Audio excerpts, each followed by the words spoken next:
1. What's up, everyone? Welcome to Double FM Sports. I'm Todd File. I'm Ethan Fager. And I'm J.R. Mizrak. And today, not a whole lot happening, but two main things to look out for are we're going to try out a new little game called NBA Guess Who, and then we're also going to do hot takes again, like we did last time, so look out for both of those towards the end of the show. And we're also going to continue going through NFL roster outlooks with the NFC East. But before we do any of that, we have a little bit of news to update y'all on. So let's get right into this.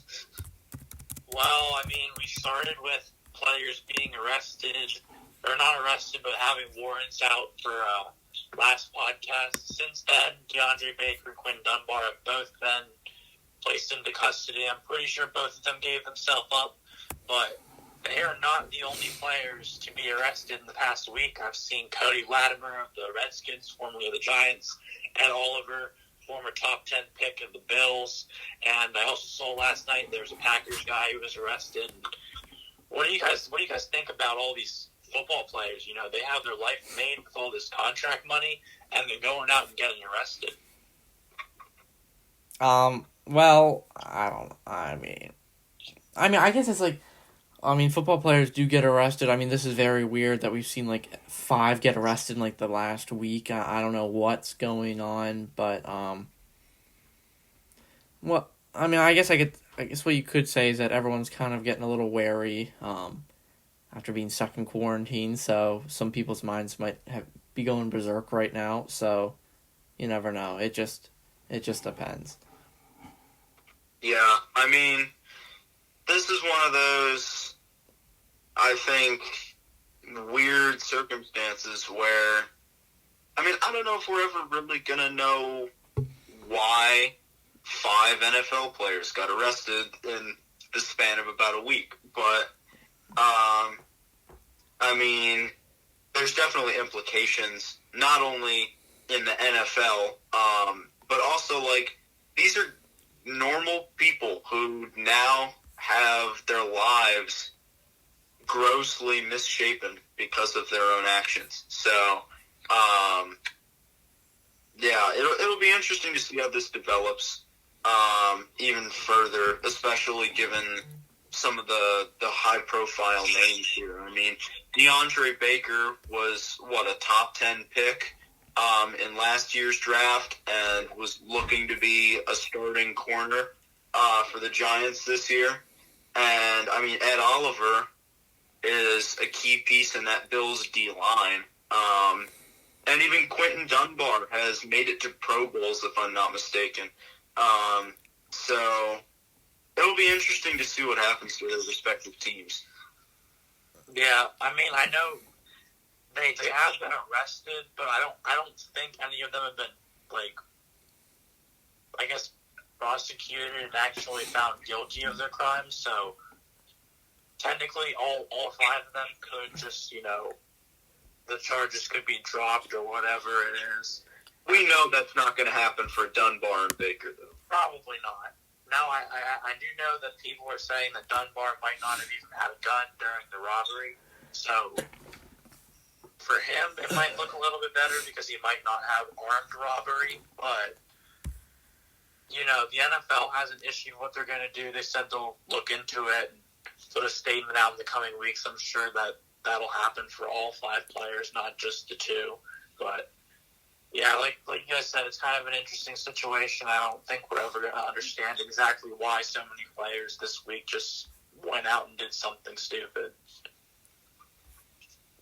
Yeah.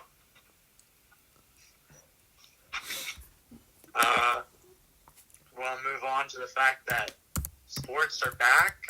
We had not 1, not 2, but 3 different sports back this week. The German Bundesliga, NASCAR was back with 3 races, 2 cup races and an Xfinity race, and there was another UFC fight that I actually got to watch this time. Yeah, and don't forget golf. There was a charity event where I believe it was Ricky Fowler teamed up with Matt Wolf, and the two of them lost to a matchup of who it was Dustin Johnson and why am I for Rory McIlroy. That's who it was. I did see that. Yeah.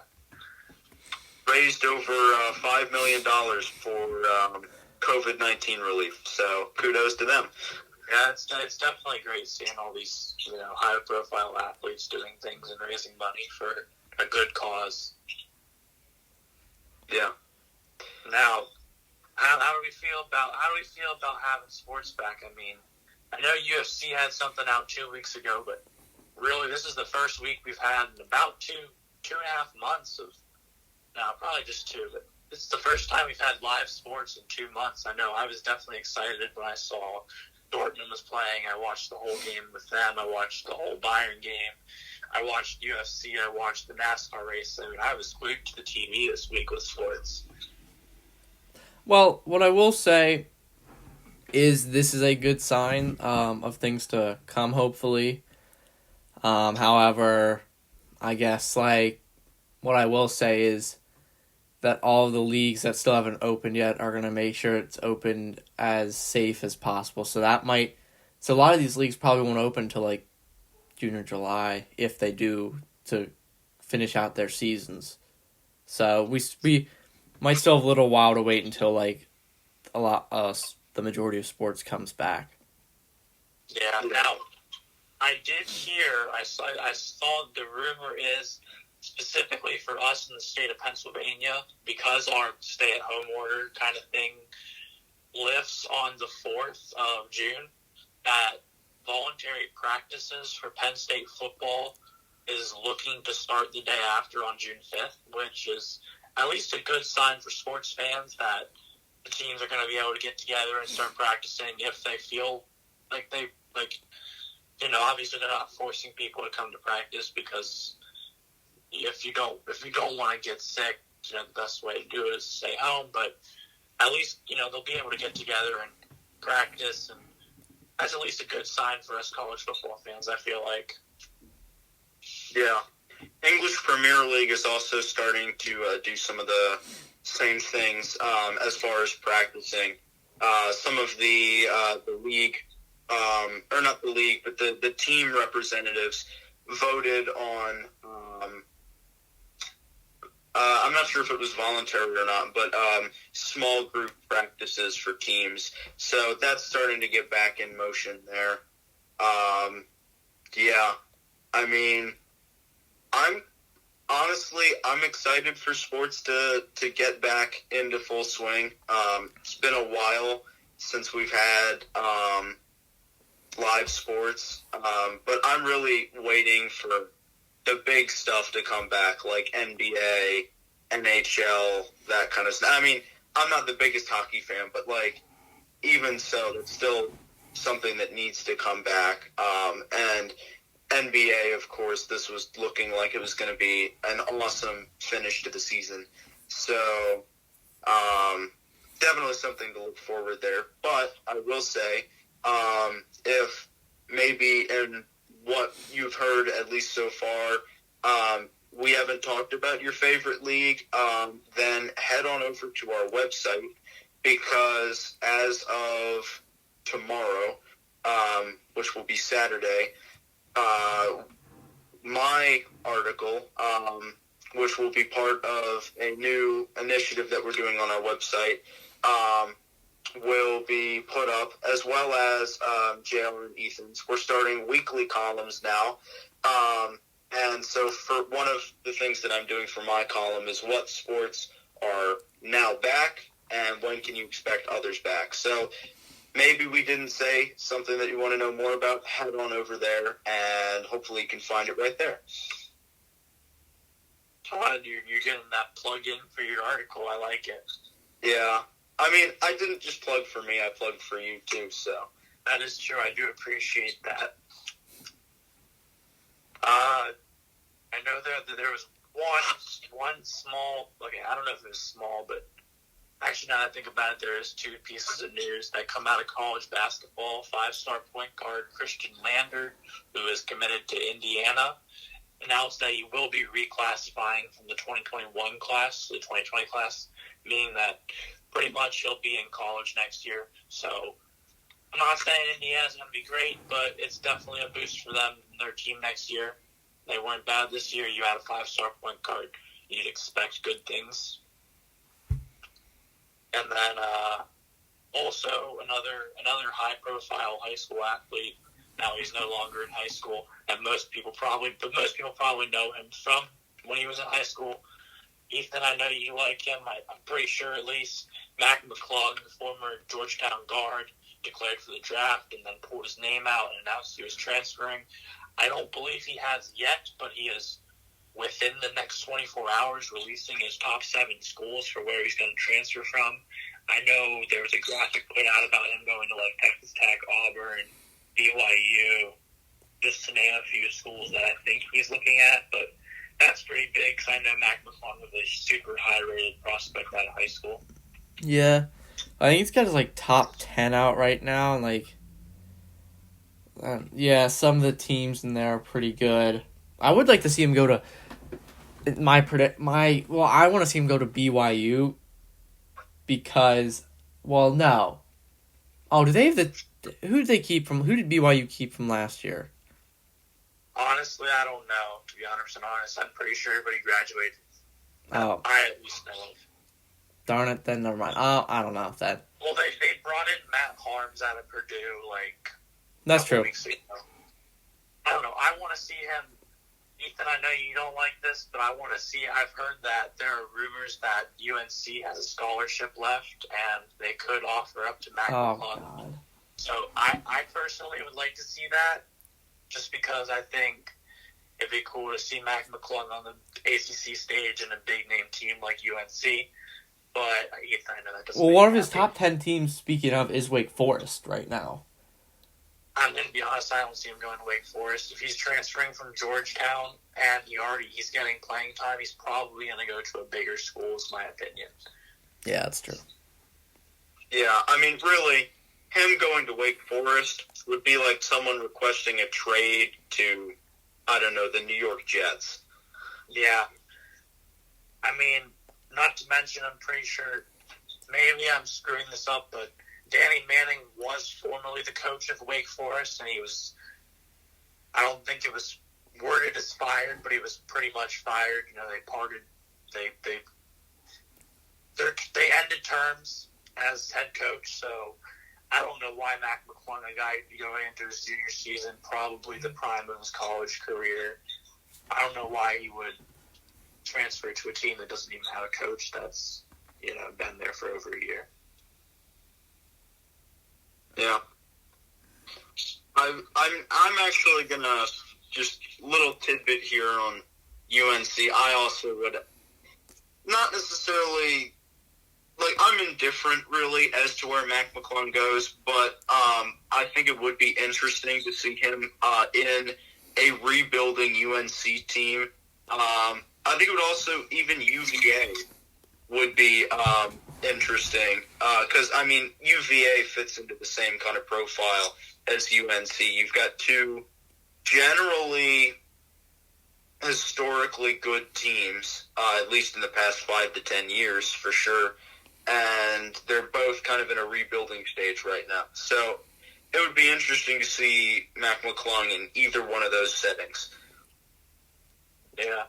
Now, I do realize that actually it was yesterday that he announced his top 7 schools, and Texas Tech, Auburn, Memphis, USC, BYU, Arkansas, and Wake Forest are his top 7. However, I know the UNC report came out last night, so that probably isn't one of his top schools because they haven't offered him a scholarship yet. But I'm not saying they will, but just some clarifying to that. I could totally see him going to Auburn. Honestly, I don't know. Because, Auburn's probably the best school out of those 7. I would disagree. Who?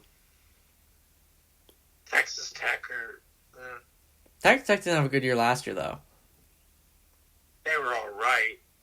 They're looking to be better next year, though. Now they will be losing Jemias Ramsey to the draft, but I mean Auburn's going to be losing a number of guys too.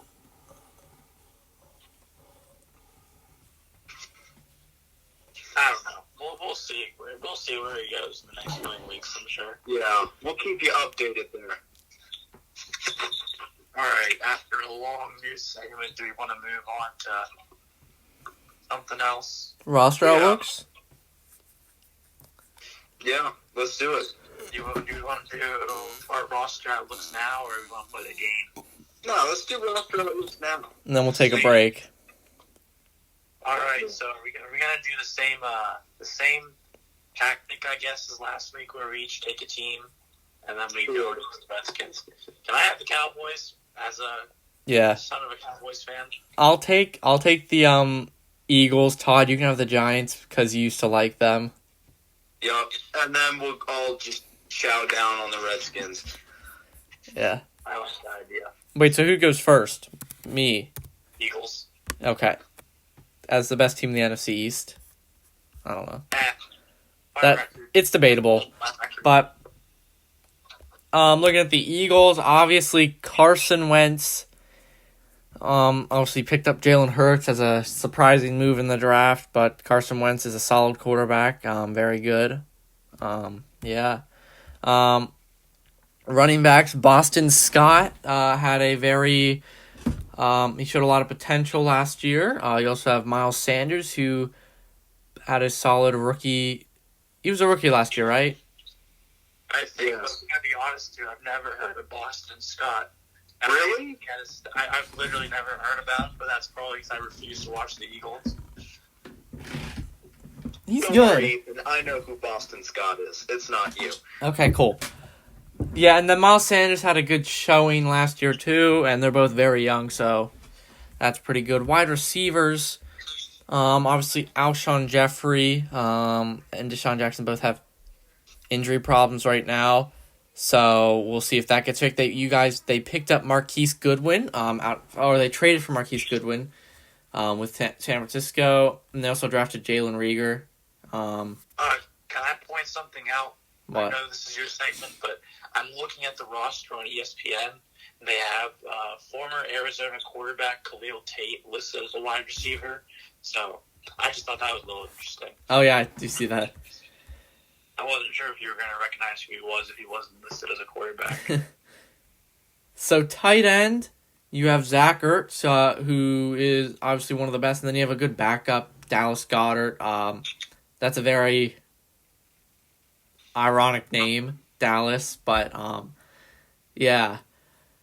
Well, you have heard the backstory behind that, right? No. I'm pretty sure either his dad or his mom or someone in his family was a Cowboys fan. That's why they named him Dallas, but now he plays for the Eagles.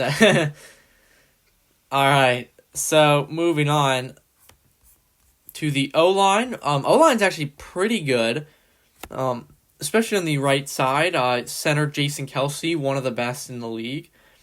Right offensive guard, Brandon Brooks is always very solid, and as is Lane Johnson on the left side, Andre Dillard, Isaac Sumalo, obviously not as talented, but still O-line solid nonetheless. D-line, let's see what we're looking at. D-line, obviously Fletcher Cox, Brandon Graham, two of the best in the game right now. Malik Jackson's there. We picked up Javon Hargrave. Solid D-line. Linebackers, it's very sketchy in linebacking. Nothing really going on there. Same with the secondary pretty much, apart from Jalen Mills and Rodney McLeod. And Darius Slay. Yeah, I was about to say. Never mind. Their secondary is not as bad as it used to be. And then kicker Jake Elliott, who's very good in Cam Johnson. So that's the Eagles. Record. If they can stay healthy, I'm gonna say 10-6. I like that. Moving on to the Cowboys. I'm gonna be honest. I don't like this comparison, but they remind me a little bit of the Browns and the Lions because although they didn't have as bad of seasons, they have so much talent on that roster, and it's just not performing as well. Wait, did you say the Lions have a lot of talent on their roster? I mean, they're not star-studded, but Matt Stafford is a good quarterback. Kenny Galladay and Marvin Jones are really good, and Kerryon Johnson's not really that bad of a running back. JR, it wasn't the offense that was the problem last year. I know, but they didn't. But like the point is, they didn't win games. Also, because the back half of their season, their star quarterback that you just mentioned went down with, I believe, a spinal injury. So yes, you are right. And going into that, that is part of my article. So you should check out mine too, along with Todd's. So just saying. Well, hey, what about my article? What's going on here? No one's gonna read your article, Ethan. Hey. Wow. To be fair, we haven't talked about the NBA, so Yeah, mine's my if basically if you don't mine is about I kind of run down the what the playoffs might look like for the NBA and NHL, so stay tuned for that. Mine's a little bit shorter, but still enjoyable. yeah. All right. Now I'll get into my roster update after my apparently outrageous comparison to the Lions. Okay, so obviously, quarterback Dak Prescott. There's mixed opinions on him. I think he's still one of the better quarterbacks in the league. Does he deserve as much money as he's probably asking for? I don't think so, but he still is one of the better quarterbacks in the league. Zeke Elliott, same thing, one of the better running backs in the league. Now, he does have some off-the-field issues, or not off-the-field, but more personality issues. You know, he's a little bit egotistical, as you would expect out of Ohio State, but... Oh, no.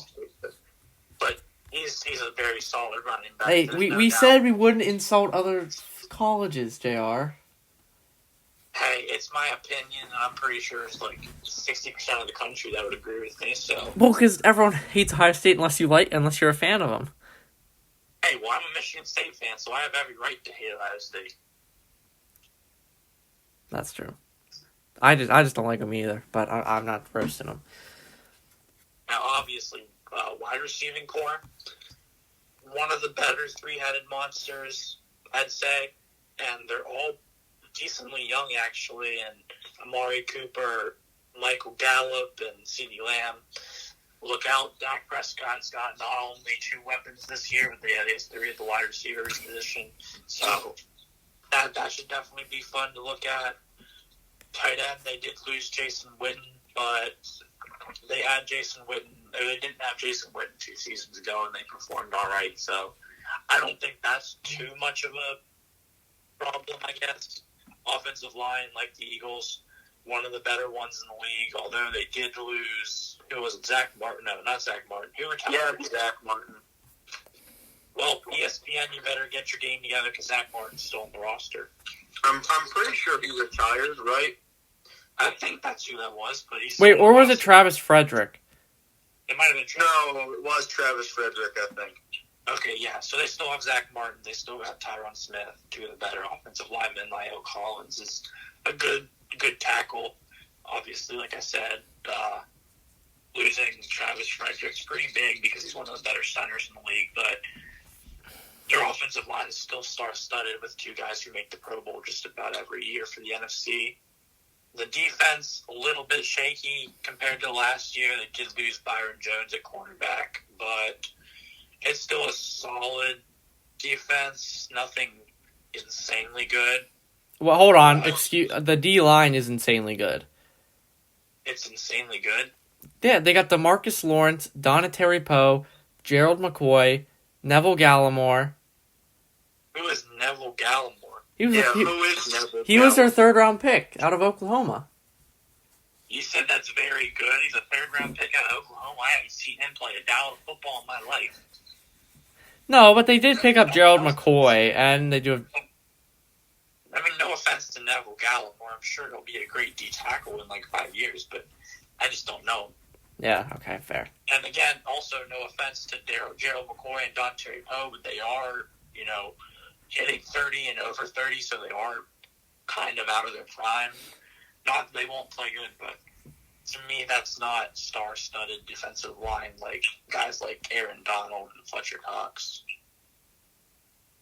Now, I will admit, linebacking core, you got two of the best young linebackers in the game, Jalen Smith and Leighton Vander Esch, obviously paired up with veteran linebacker Sean Lee.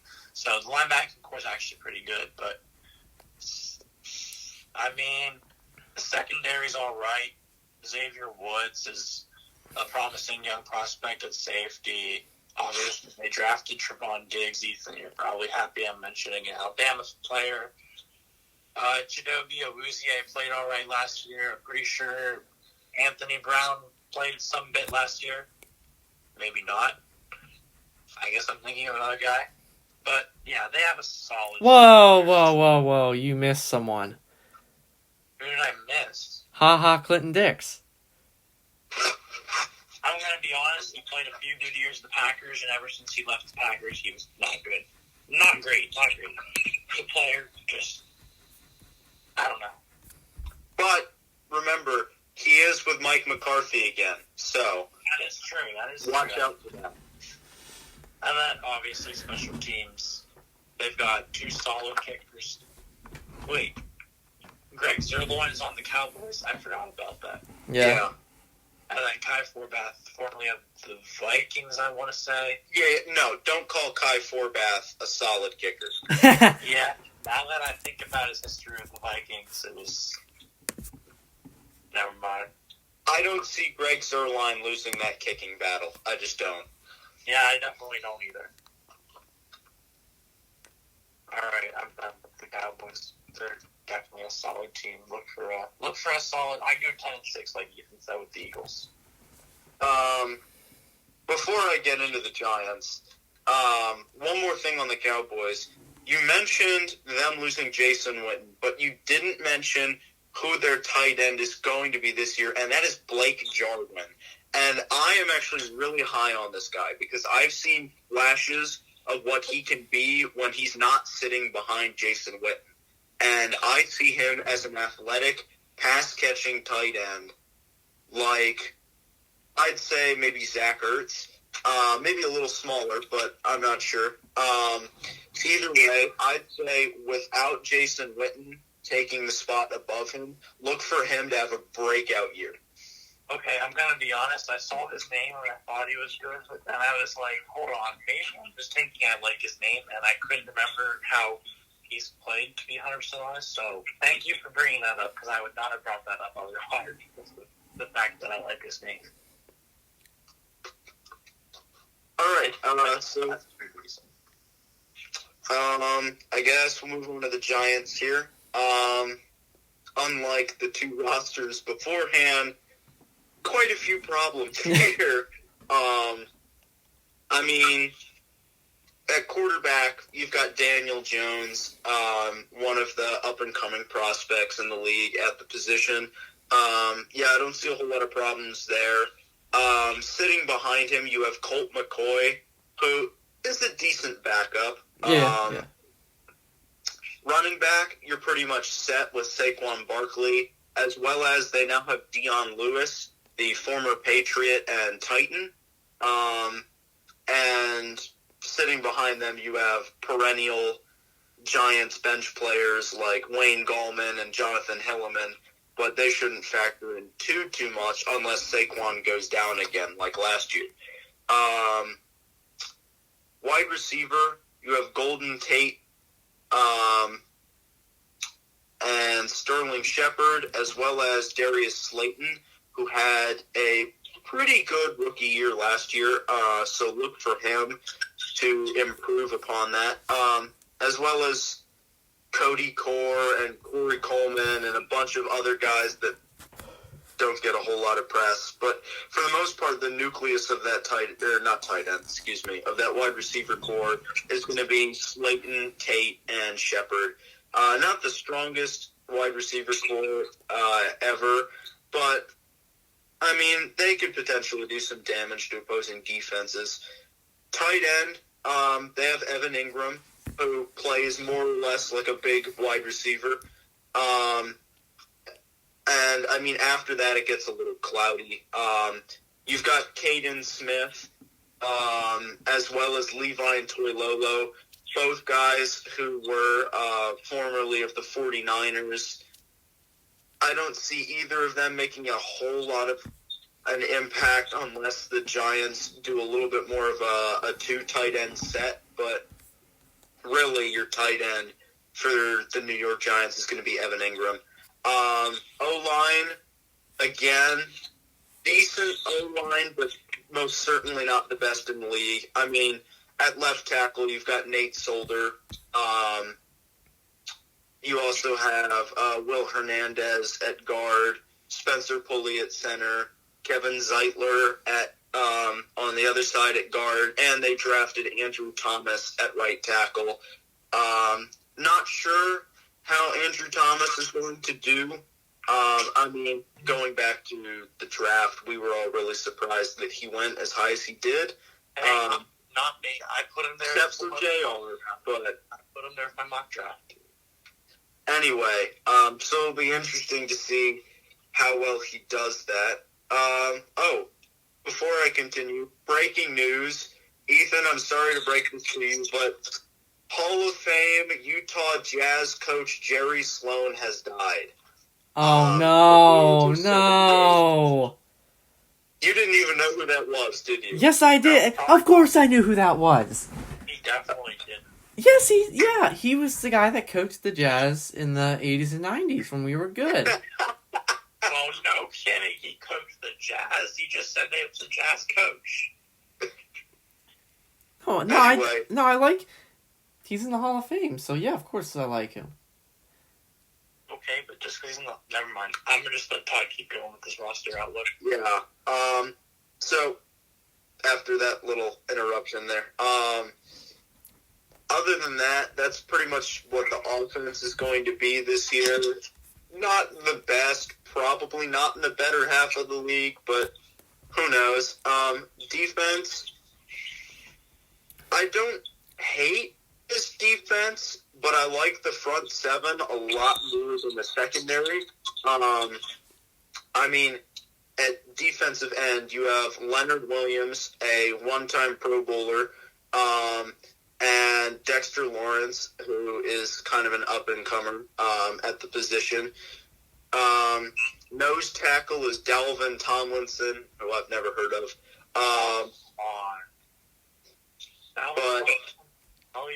I'll argue for an Alabama player, Ethan. Yeah. Well, they also, at the linebacker position, have a couple of former Green Bay Packers in Kyler Fackrell and Blake Martinez, as well as they have David Mayo now. And as I'm going down through here, it seems they also have Lorenzo Carter. Corner gets interesting because, according to the depth chart, DeAndre Baker is still slated as the number one cornerback, at least on the left side. But assuming his pending prosecution, my guess is he's probably not going to play in this season or maybe ever again.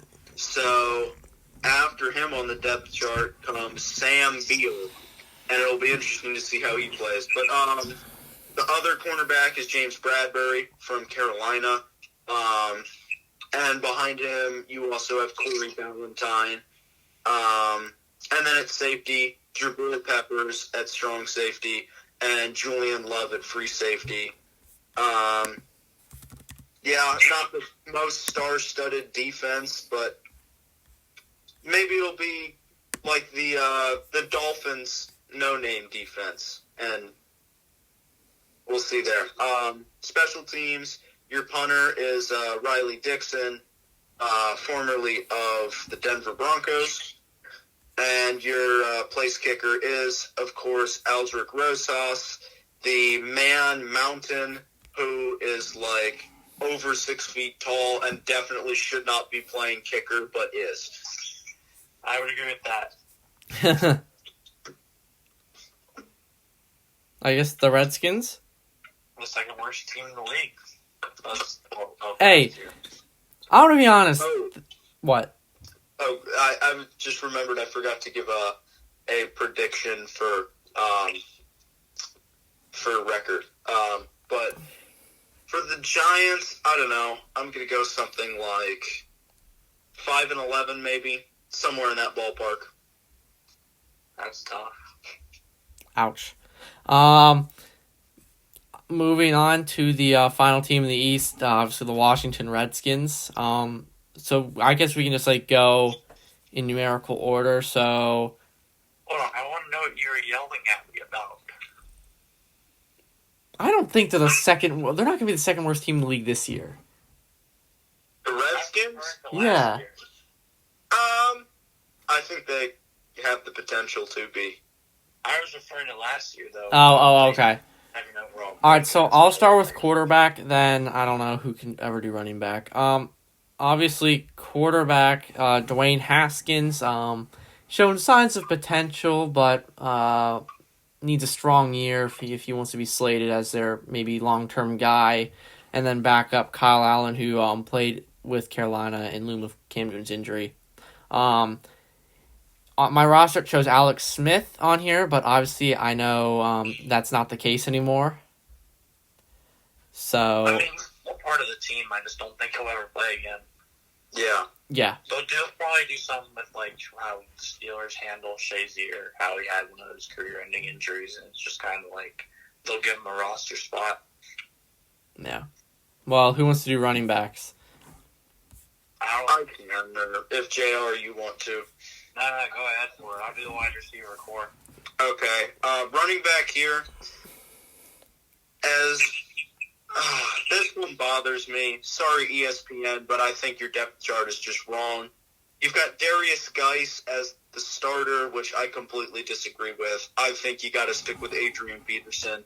Part of that is my bias as a Vikings fan, but also I don't know if Darius Geis has ever even started a professional football game in his life. He's not bad. He's not bad. Darius Geis is very, very good. The problem is in his rookie season, he tore his ACL, and I think he had another season-ending injury early last year, too. Yeah. That's my point is major durability concerns with Darius Geis, and he's really untested. So I say stick with someone like Adrian Peterson, who has been proven as a workhorse and is starting to look kind of like Frank Gore as the Ageless Wonder Part 2, because he is still playing at a considerably high level despite being how old he is. And then after that, it gets just really confusing with Antonio Gibson and J.D. McKissick, who I think at one point was playing for the Lions after they lost Kerryon Johnson last year. Yeah. But I do want to say their running back was not bad, because they do have Peyton Barber now, and they also have, I don't know if you guys remember him, but do you remember Bryce Love? Bryce Love's all right. Bryce Love had one good season in Stanford. So yeah, that's all I wanted to say. Sorry, I kind of had to shoot you down there, but that's my opinion on Bryce Love. Wide receiver core, though, I'm going to be honest, I recognize two names, and one of them got arrested this week, so I recognize one name. It's Terry McLaurin. No, Trey Quinn. I don't recognize that name. Who's Trey Quinn? You've never heard of Trey Quinn? He's a legend. I've heard. Okay, no, not a legend, but Trey Quinn had one touchdown last year. He did not. Yeah, he did. He had one touchdown. There's no way. I'm looking at the stats right now. 2019 season stats, one touchdown, 26. It's true. It's true.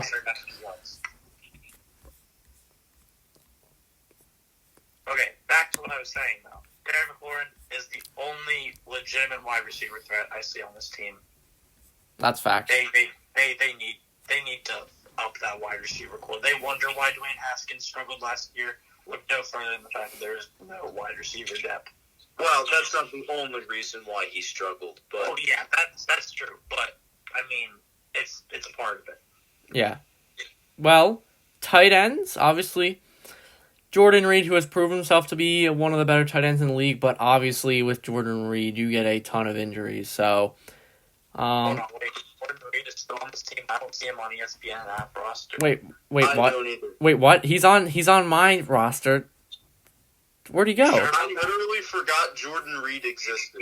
Where'd he I go? kinda did too. That's because I don't see him on my roster. Okay, then tight end court. Their tight ends suck. They got He's Richard. a free agent.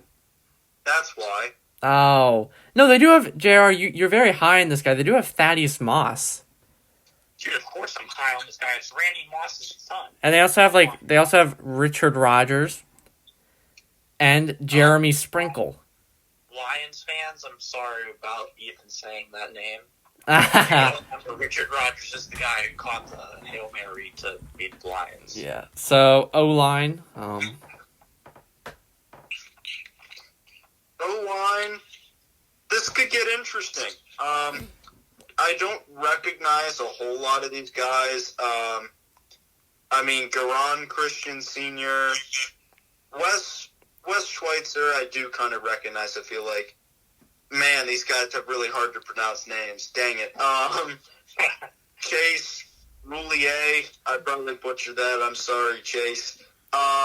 Morgan Moses, but the one guy I do recognize is Pro Bowl right guard Brandon Scherf.